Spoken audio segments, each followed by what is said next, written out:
Okay, so for all those of you out there that are hunters of sort, um, globally and in the states and things like that, before the age of 17 or 18, I believe it or not, I did go on a couple of hunting trips, hunting excursions or something.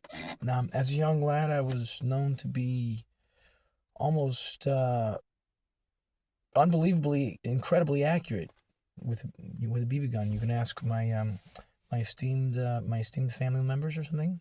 At the age of I don't know how 7 or 8 or 12 or 13 or something, I literally out of a window, almost a mile away or 2 or 3 or really, I'm just kidding, not that far away, but a couple hundred yards, I downed a little sparrow.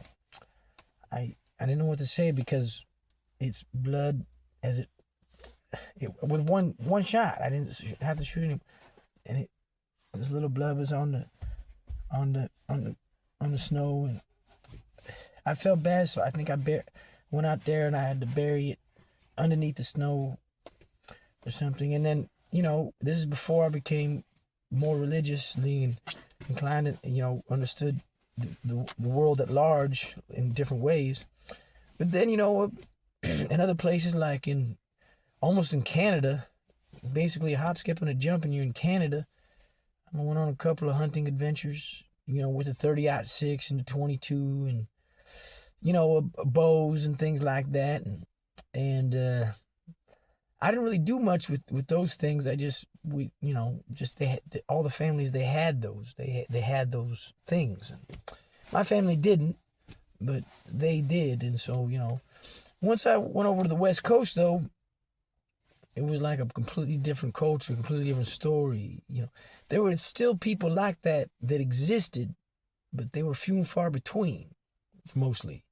And so anyways, so this is a hunting joke. One could say, it's called, if you're sitting up there in a deer blind or whatever, and let's say you build a little deer blind, and whatever, you're sitting on the bucket or the stool or whatever, waiting for a deer or buck to come along, or whatever you're hunting that day, rabbits, squirrels, or raccoons or beaver, whatever you, lions or tigers, bears, whatever the game is and sometimes you fall asleep. The coffee didn't keep you awake when it falls, and you fall, and it snows out, and you covered up, and your other hunting buddy comes along and says, "What the hell? Looks like there's a white turd laying on the ground."